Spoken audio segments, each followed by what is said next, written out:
What's up, everyone, and welcome back to Bobby's Big Board. The NFL Draft is officially in the books, and now it's time to break down what really matters, rookie landing spots. Today, I'm diving into the 5 best and 5 worst landing spots from this year's draft. We're talking scheme fits, depth charts, and how these spots impact fantasy value. Because a great talent in the wrong situation can tank real quick.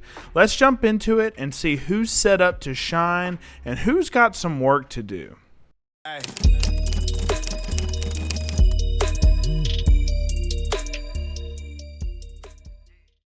Kicking it off at number 5, we've got Kyle Williams out of Washington State, landing with the New England Patriots in the 3rd round. He was one of my top sleeper picks, and I had him as my wide receiver 8 in this class due to his speed, release package, and yak ability. And now he gets the unexpected 3rd round draft capital. Even better, the Patriots depth chart is wide open behind Stephon Diggs, and Diggs himself is coming off a major knee injury and isn't getting any younger. This gives Williams a real shot to establish himself early on alongside Drake May, a young quarterback who could build chemistry with him fast. I loved his potential coming in, and with this landing spot, he's got the opportunity and draft capital to carve out a year 1 role. Could be a day 2 rookie draft steal in Dynasty leagues. At number 5 on my worst landing spots, we've got Tai Felton, wide receiver out of Maryland, landing with the Minnesota Vikings in the 3rd round. Now, the draft capital is solid, but this feels like one of those real-life football picks that doesn't translate well for fantasy. Felton steps into a depth chart where he's clearly behind Justin Jefferson and Jordan Addison. At best, he's looking like the wide receiver 3 on a team that just drafted J.J. McCarthy, a quarterback who hasn't played at all and comes with his own question marks.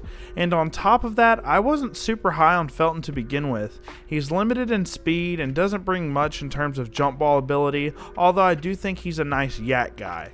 So, while this could be a nice depth piece for the Vikings, for fantasy purposes, I'm out on Felton. He's an easy avoid for me in rookie drafts.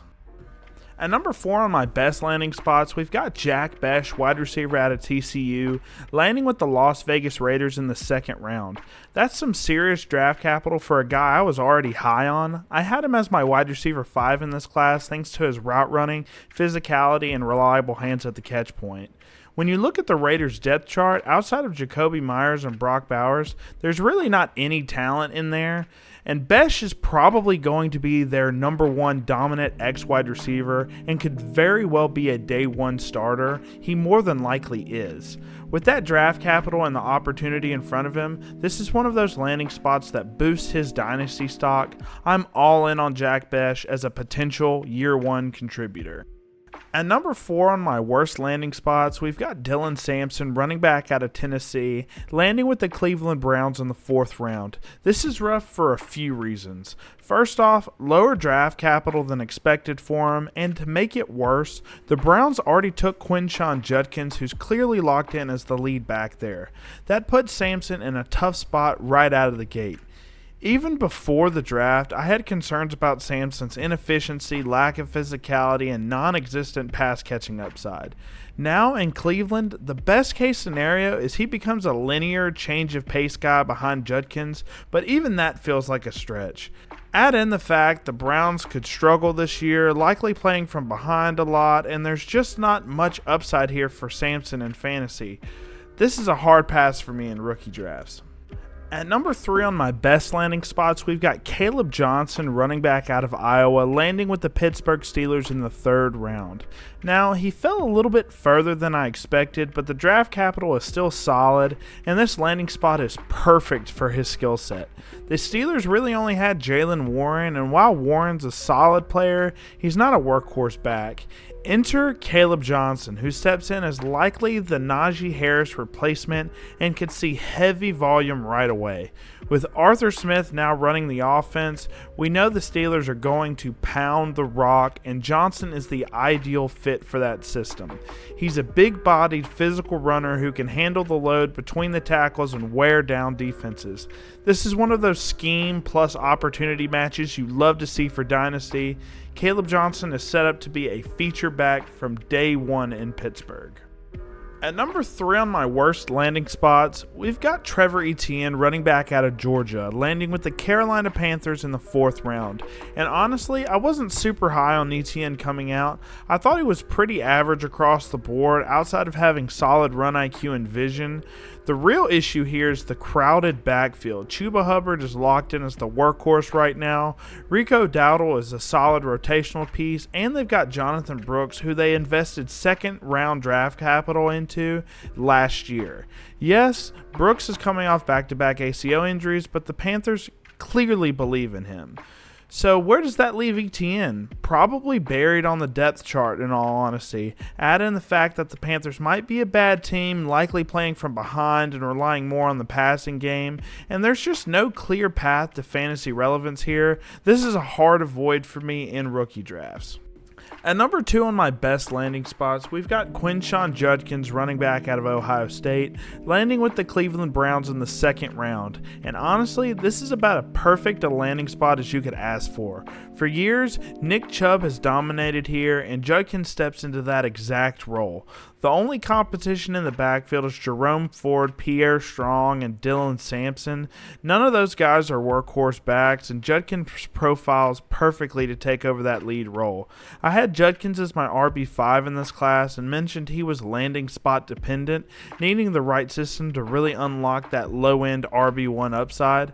Well, the Browns' run-heavy scheme and the Nick Chubb vacancy checks all the boxes.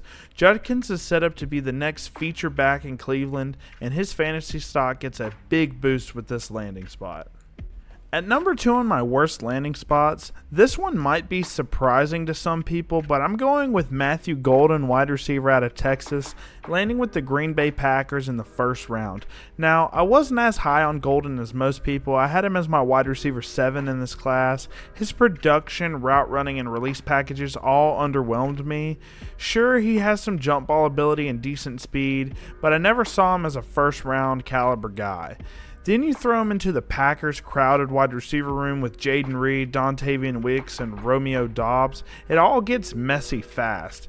This offense is run heavy, and Jordan Love spreads the ball around a ton. None of the Packers' wideouts have been reliable dynasty assets, and I don't think Golden changes that. Even if he steps in as the X receiver, I think he gets lost in the mix here. Golden is a clear avoid for me in rookie drafts. At number 1 on my best landing spots, we have RJ Harvey, running back out of UCF, landing with the Denver Broncos in the 2nd round, and this was one of my favorite picks of the draft. Harvey was one of my biggest sleepers in this class. He was projected as a day 3 pick, but the Broncos clearly believed in him, grabbing him in the 2nd round. I loved Harvey's shiftiness, his ability to make defenders miss in a phone booth, and his home run speed that can flip a game in one play. He steps into a Broncos backfield that needed an elusive playmaker.